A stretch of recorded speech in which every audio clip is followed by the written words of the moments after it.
So it obviously worked. So thank you for coming tonight.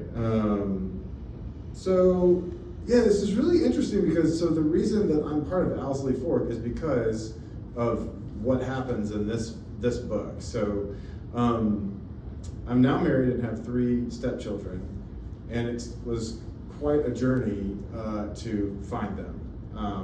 And part of the journey was that I was married for 10 years in my previous life. And when that marriage finally folded, I was like, I really don't want to just find an apartment and go back to teaching at CU Boulder and, just living a normal life that I was having before. I really want to take this opportunity to get out there. And so I decided to live in a tent for 2 years. It was really depressing. It was really quite horrifying. No, I'm kidding. It was really an amazing experience. But I was also staying in basements and finding all these alternative ways to live for free. And so our original conversation was you were looking for somebody to help you do this. Right. Then Coleman stepped in and ruined everything for me. And so I almost ended up being nail things to the wall so they don't fall off guy. But that's Coleman. He's very good at that. And grows trees. Have you guys been up to Owsley Fork? Has Coleman shown you his trees? It's unbelievable. It's really something else. So, sort of an interesting full circle. Fight or Flight is my 3rd book. As I noted, perhaps said it a little sardonically, my 2nd book came out the day that the NBA shut down for COVID. I'll never forget that day. I pulled out my phone and I said, honey, we're fucked. Really, that's exactly, I said, the NBA just shut down. You don't understand. You gotta come home. Really, really, really an unbelievable thing. I'd just become almost a dad. I guess I became a dad when we got married. I don't know. And here I am, so that was wild. The journey between there and the divorce took me all these places, and I wrote this book in that process, and got it published fairly quickly after the second one, which took 17 years, blah, blah, blah. So it was a total surprise to me that this book was even going to exist. And so a number of interesting things happened. And that is that I'm going to read, I think, 7 poems to you. Only one of them have I ever read aloud, ever. I didn't workshop any of these poems. Now, some of them in here are workshopped, but a 5th or a 6th. And this is I don't know how to talk about this, but I would try to workshop them, and I'll just be oh, I don't care what you have to say. Literally, I just couldn't. I was just past all of this. It was I was going to do it the way I was going to do it. So the poems might not be very good. I don't really know. No one's ever read them. You're supposed to be laughing at a lot of this, and I'm getting a lot of dead stares. This is going to be sort of an interesting little adventure. So, yeah, like I said, got divorced and decided to go live in a tent. Now I'm getting some laughs. Yeah. This is The Trouble with Light. Nights when light retreats, the man's grief goes with it. It is okay when it is dark to smoke a joint and lay around thinking about kinky sex while reading sci-fi paperbacks in bed and watching Star Trek TNG.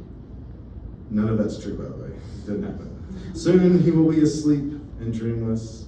No visions of the wife he lost returning to him through the tall grass. No more dreams of the children he believed her body with its magic would bring him emerging from the sea.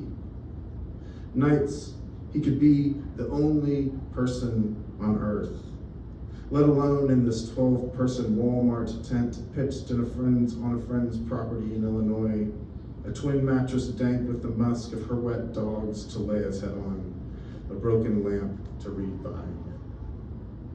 Though a dog's barking, though the Amtrak's AM coo through town, though the chicken's death squawking in the dark often pulls him from sleep, grief rarely finds the man in the night.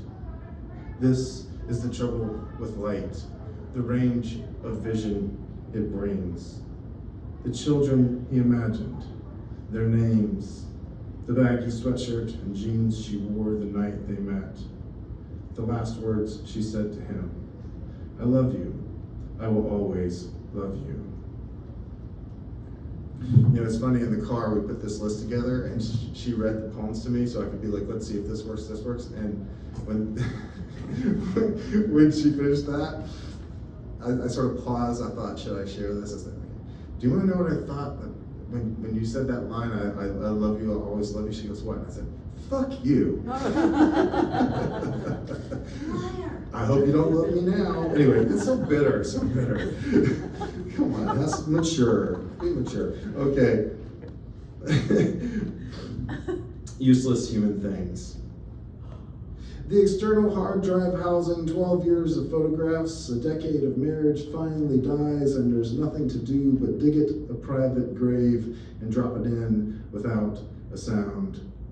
Nothing to do but take apart that once spinning disk of ones and zeros, screw by tiny screw, and wear each glowing diode, each leaf-thin circuit around his neck like a prize. Nothing to do but drive out to the Best Buy, where for $69.95 they can tap into its mainframe, transfer its data to the cloud, and swipe a card to fix a thing that can never be unbroken. He'd like to place this metal and plastic urn in the trash with the coffee grounds, soon to be trucked to the landfill, where he can envision it far beneath the Earth's surface in a band of other 21st century relics. The remains of dinosaurs miles below, further down, the first creatures to emerge from the sea.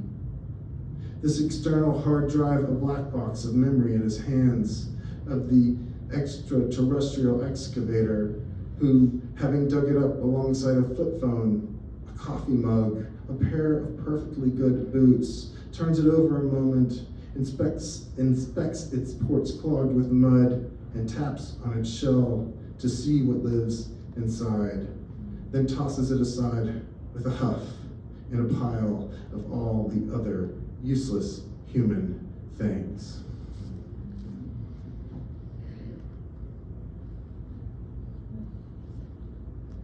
Oh, too tall for the mic.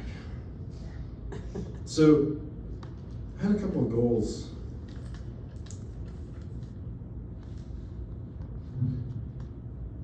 Okay, I'm diverting. I had a couple of goals for this book, which, by the way, is $20. Cash, Venmo, Cash App. If you got, I can take credit cards for a 3% fee. I'm kidding. I'll eat the fee. So I had a couple of goals for this book. So my first two books, they kind of have a lot of long poems in them. The second book, it's like, you almost could take the titles off, which I almost did, but nobody wants to deal with that. But I mean, it's basically just one poem.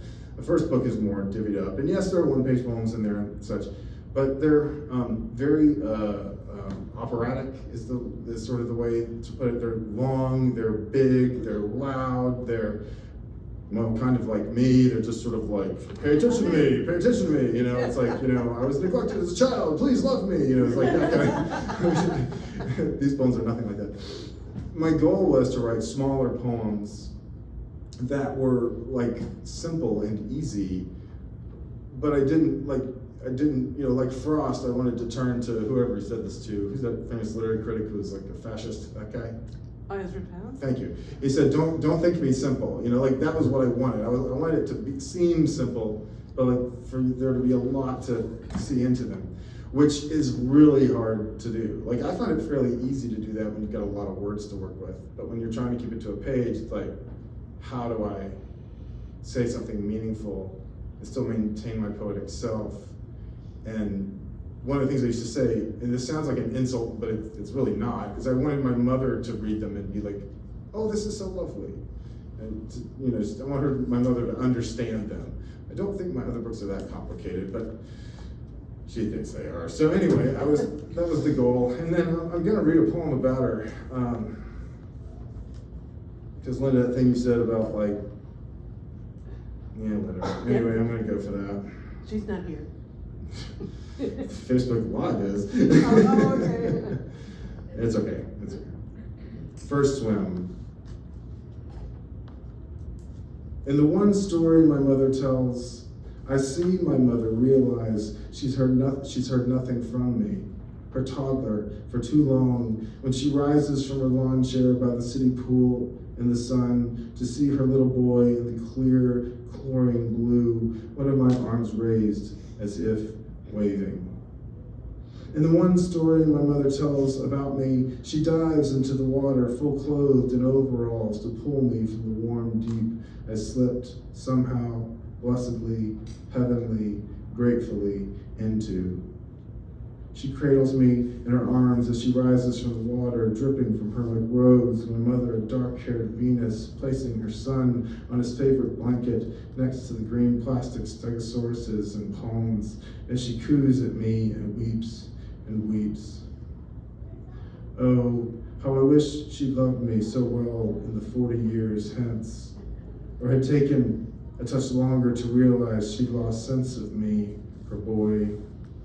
Now when she rises from her seat on brilliant afternoons, awkward among the other more natural mothers, to see me in the deep end, waving, waving, she simply stands there and waves back, singing softly, singing lovingly.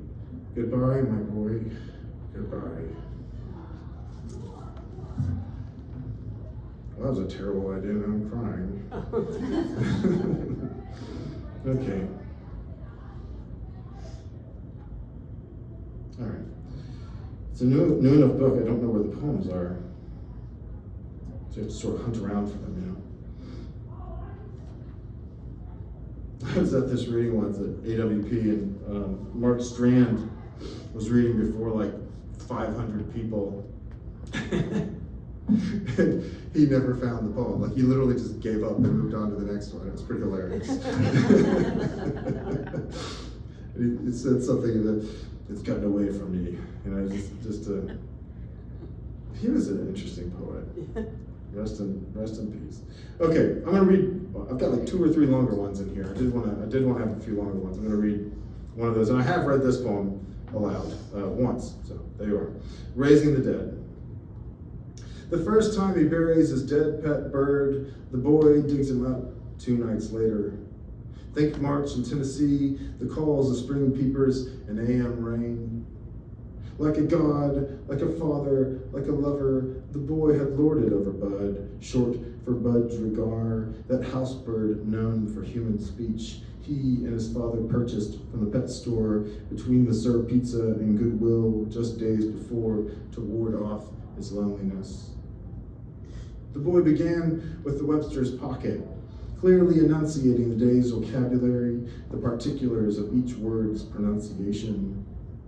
When that failed to rouse Bud to speech, he read etymologies aloud from the skin-thin OED. When still the bird did not speak, the boy played audiobooks he borrowed from the public library while he slept. A Tale of Two Cities, Stephen King's It, All's Well that Ends Well. Every night for a week, he read passages from the good book his grandmother gifted him for turning 12. He otherwise only opened for its illustrations of apostles and slaves, the horned beasts, and serpents entering the ark in mating pairs. Finally, the boy told Bud stories he conjured all his own. But if Bud ever spoke, it was in his own tongue, so loud and clear and chilling through one particularly dark night, it woke the boy from his dream. And as if he were still in the dream, he reached into the cage and closed his hands around Bud's wings to recite the 10 Commandments. And when he opened his hands, he found Bud unmoving. 25 years later, 10 years of failed marriage later, the boy, now a man nearly unhinged at 37, will be awoken with a nightmare of playing with the children he never made, of begging that girl he loved and married to come home, please, just come home.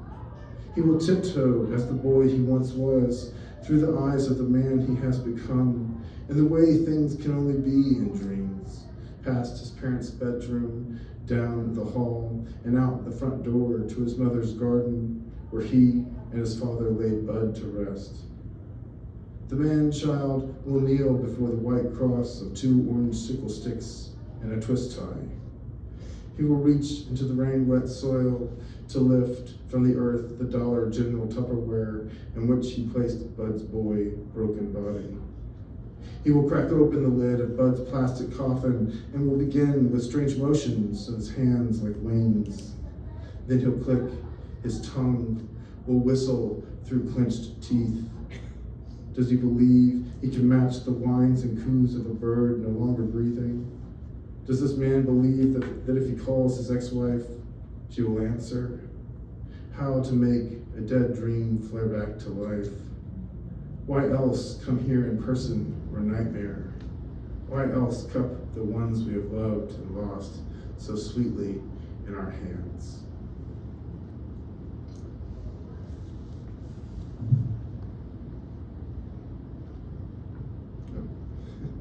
It's right there.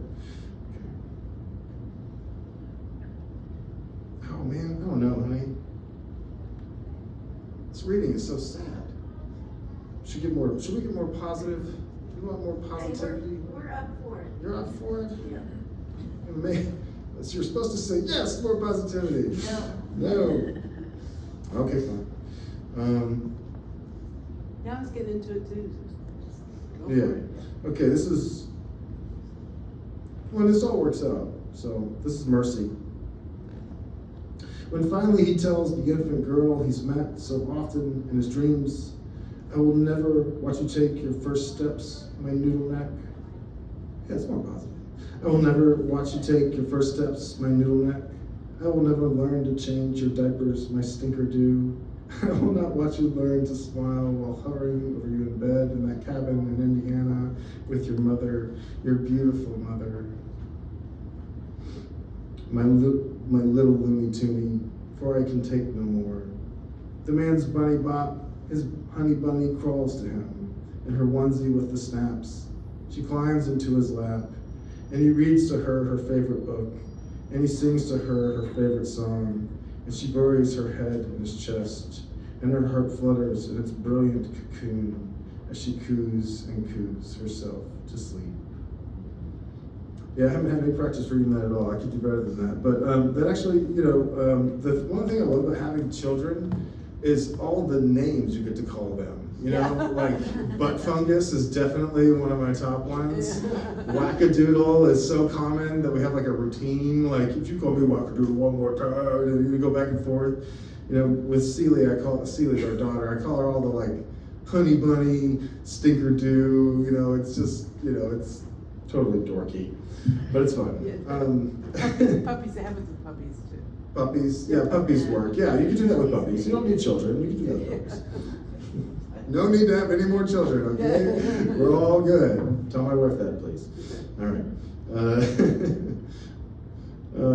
Okay, so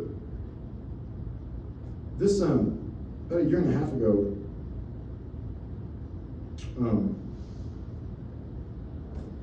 okay, sorry, I'm hunting. There it is. About a year and a half ago, how do I say this? I finally told my side of the story in a completely BS story that was being told about me by people out in the world. We've all been there, right? I finally was like, okay, here's my side of the story. And the response was interesting and wonderful and good. One response I got that I did not expect was that one of my professors from Virginia Tech in 2000, I think he was my professor in like 2002, 2001, 2002, something like that. A little bit of a while ago. He wrote this like, here's why I know what you're saying is BS. And in it, he referenced a poem that I published in like the local Virginia Tech like journal at that time. And he had some lines from it, and I was like, I kind of like that. Like that's actually not terrible. I don't know about you, but usually when I get poems 20 years old, I'm kind of like mortified. So I went to my computer and I searched for it, and magically I had it, and I worked on it quite a bit, and here it is in this book. So this poem is also, it's never been workshopped. I mean, submitted it to the lit journal at school, and but I didn't actually ask anyone their opinion before I did that. So actually, very little seems to have changed about my writing process in 25 years. It's just amazing that it's made it all the way. It's survived all these years. Okay, this is all the things I do not know. In 1 square foot of winter leaves collected in the river, in an eye blink of shallow curling ebb, all the things I do not know. The must and musk of time, red's deep raspberry, cold's deep brick, those meant to reproduce in their carriers, seed pods seeking a bank, warm soil, their final resting place and home. A rich perfume rises from leaves long and thin, fingers born for the piano's keys. Orange rays shine through a blue-wet sky, yellow simmering to umber with December's scalding cold, tiny floating metropolis in the single square foot of Caneyfort tributary, rarely worth mention on the state or county maps. We unfold across the dash, driving with one knee, coffee searing our hands, searching for the next unfished hole, a galaxy clockwise turning in the middle of the world on the edge of the Milky Way, backwash habitat powered by the river's flow north to south, in this one elbow of creek, in this flashbulb instance of life. Oh, this happy, oh, harried life, all the things I do not know.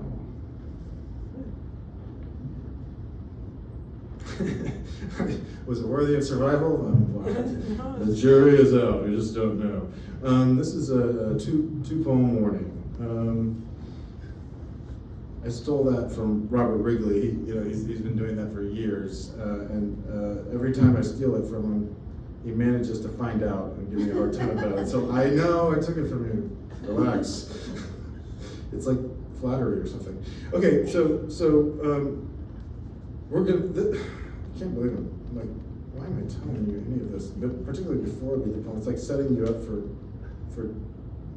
unhappiness. So the next poem, and it's really weird. I don't really know why it is that this made sense for me to do. It wasn't like there was a lack of poems or something like that. I have plenty of poems. Maybe my mother, when I started writing poetry in high school, it just sort of happened.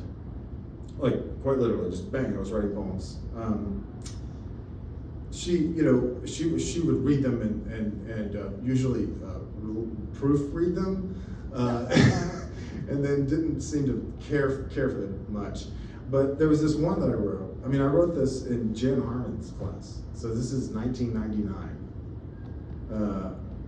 I wrote this poem in 1999, and I remember that she liked it, and it also just stuck with me, probably partly because she actually liked it, but also just something about it stuck with me. So for some bizarre old reason, I remembered the lines. I found it in my computer, and now it's made its way here. Again, I don't believe I workshopped this one either, and I've never read it to anyone out loud. All right. Starting to learn some things about myself up here. Upon death. Upon death, I would like to have been a bird, a small black one with white speckles along the spines of my feathers, those always seen in large number, picking seed on the hillsides from between the billion blades of grass. I would like, Lord, to have been a member of my flock, who could fly from pine to elm to oak to wire, from temple to steeple to bridge. No yes, no maybe, no yet, only this rise and fall from earth to sky and back again, as if led by one mind, a single spirit, eternal, a life shared by my multitude, mother, father, sister, wife, neighbor, husband, boss, cousin, God, my God, make me one before I try to fly. Like, how does that happen? I don't understand that. Like, trust me, everything else I wrote in high school was bleh. This is not bleh. This didn't sound like it. Okay. Are we gonna do like a Q&A, or what are we gonna do? Well, I have a couple questions You have of questions? you, Yeah. but yeah, let's talk a little bit. I think Okay. Q&A is a good idea. Okay. So I'm gonna read one more poem, and then we'll do a Q&A, and then you'll all purchase 4 or 5 copies of the book each. You get a discount, 1 for 20, 4 for 80.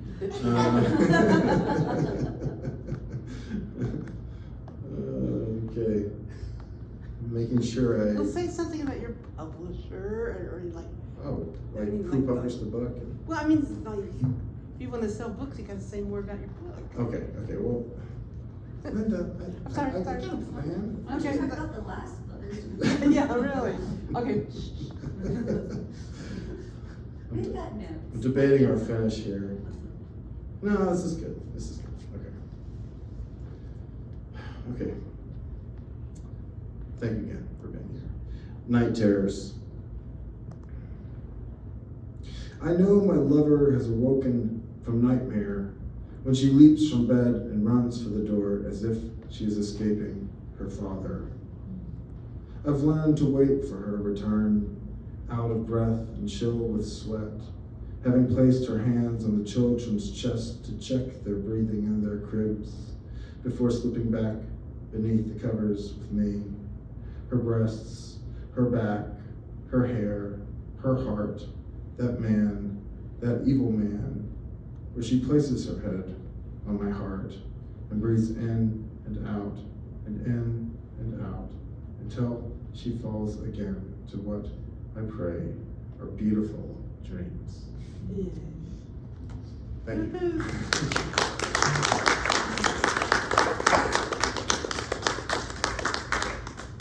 Okay, Q&A. Well, this is, I guess I can make it into a question. You gotta preach, and then we're gonna be No, like, where's the but- question, Linda? Well, where was this book written? Lord Almighty. I mean, it was written sort of all over the place. One of the things I thought about doing was, I thought about like for each poem putting like the location of where I wrote it, because I mean, I lived in this tent on the California coast, like real close to the ocean, in a very small little town, Los Osos, California, near San Luis Obispo. I wrote every day at the one Starbucks, the one coffee shop in town, which was a Starbucks, and you know, did probably a third of it there. I wrote a lot of it. Well, I didn't write a lot of it at Owsley Fork, but I revised a lot of it at Owsley Fork. So we're advertising for Owsley Fork. At Owsley Fork, I revised. No, but in all seriousness, you know, I came up and finished the book a few times at Owsley Fork.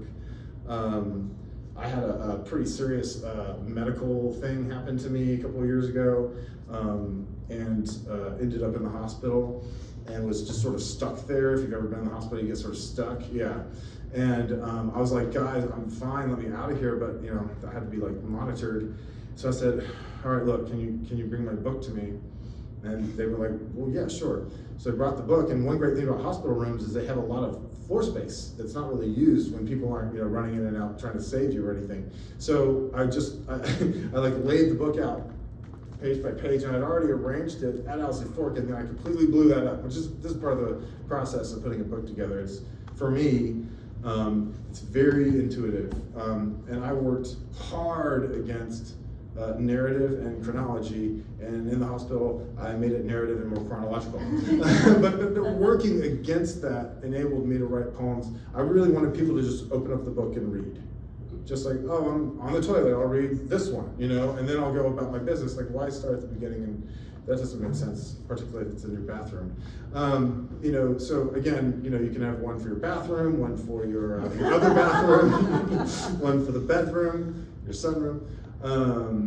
But it was written all over. I lived in Illinois for a little while with Judy Jordan, who's an incredible poet and dear friend of mine. She was my professor at Southern Illinois University Carbondale, and I guarantee that she's got this book, and she's like she's got this book, and she's going, Andrew McFadyen-Ketchum, you did not workshop these poems with me, and yeah, she's gonna give me a hard time. I don't know why, it was just the process I took. So, and you know, I didn't live in Utah, but I stayed on at a state or national state park situation in a tent for like a solid month, one winter. It was the weirdest thing. I was on the way from one thing to another thing, living in different situations. And I stopped at the park, the Needles District of the Canyonlands National Park. If you've never been there, it's one anywhere in Utah you should go. And it was January, and so nobody was there. So I got there, and the park ranger was like, "My God, man, have you lost your mind? What are you doing here?" And I said, "I don't know, I'm gonna camp." He's like, "Okay, well, I'm not gonna charge you because, you know, you're the only one here." And then we proceeded to have just a month of incredible weather. Like, it snowed, but it was like completely reasonable. So I wrote a lot of it there, and didn't, you know.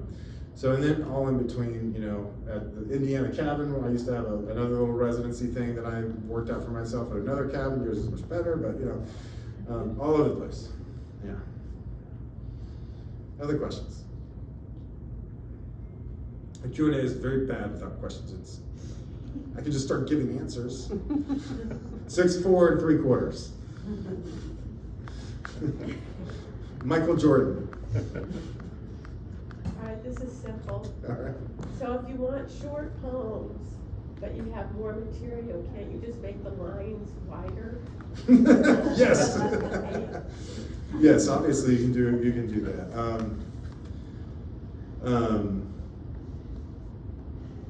But that's isn't that kind of cheating? So something I did. If your goal is to write short poems, well, just make the lines really long. It's like, well, okay, it's not really short, right? I mean, I would say a long line poem that's a page is still short, you know, compared to me, trust me. You should check out my second book. It goes on 10-page poems and stuff like that. But it does make me think about one of the things I did to sort of train myself to do this, because I had to really, like, it's kind of like if you learn you've been walking incorrectly, and so it's causing a problem in your knee or something, and the doctors say you've got to learn a new way to walk, and so you've got to force yourself. So I did 2 little projects on Facebook. I did a word a day. So I wrote a poem 1 word a day for a month. And so the idea was I'd start with a word, and then I'd just stop. Like, I would stop. I would not keep going, you know. And so stelliferous, I think, was the first word in one of them. It's like, stelliferous. Okay, you know, like, what are you gonna do with that? And so I did 1 word a day, and I don't think I ever cheated. I think I actually managed to. Sometimes I'd have an idea of what I wanted to do, but I would push myself not to do that, and I managed not to. And it took me in these really weird places, and I ended up with a really short poem. And I did 2 of those at the same time. Didn't I do that? Yeah? Okay. She was there most of the time. And then after that, I did a line a day. So, you know, the poem could only be 31 lines long because, you know, there's only 31 days in that particular month. So, yes, you could go like this, right? But like what I was trying to do was like not do that. It's like, no, I'm doing this, I'm going like this, and I'm stopping here, and then I'm gonna figure out how this works, which a lot of time it never did, but that's part of the process. I don't know about you guys, but like, if I have a book of poems, like there's like a whole 3 or 4 books of poems that I just didn't succeed with, that just got tossed out. So, a lot of stuff just disappeared. So was that like a writing exercise? You did 1 word a day where you made it be in sequence, or could it be any word and then you put them together later? I did, so on day 1, I did word 1 and posted that on Facebook. Then the next day I took that word 1 and put it as word 1, then I added word 2. And the next day I put in word 1 and word 2 and put in word 3. Okay. Proceeded like that. You can still find it. I think it's hashtag a word a day. I think so many people have done different word a day things and it's gotten sort of drowned out. So it's 5 or 6 years old, but it was a fun thing. And I almost got a poem out of it. Almost. Yes. You're telling me to cut? I have to finish? Do I have 5 minutes or am I done? 10 minutes. I have 10 minutes. I love the way he communicates. It's like an airman. Yes. It's a hard question, Brad. I never workshop poems. What are you telling us when you tell us you didn't workshop poems? I'm telling you that I was a bad poet. I Is mean, that what you're saying? I don't know. I'm just telling you. Why do we need that information? Are we workshopping this reading? Is that what's happening? I think it's interesting. Linda? Yeah. Well, two things. I hope everybody comes to Andrew's workshop this weekend. Yeah, Saturday.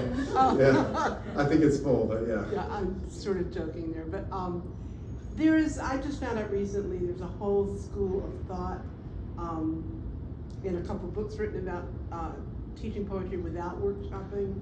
So that is a thing. Yeah. And recently I've workshopped less. I was real dependent on it for a while. And I think that we as writers, we need both.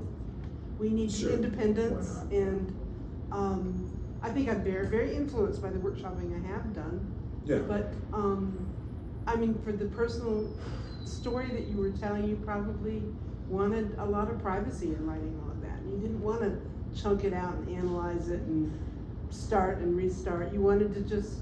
I mean, that's what happened. Yeah. So I tried to workshop, and I just didn't want to. I was just like, I mean, also like, you know, I've done that. I started writing poems when I was 14 years old, and I was taught, here's what you do.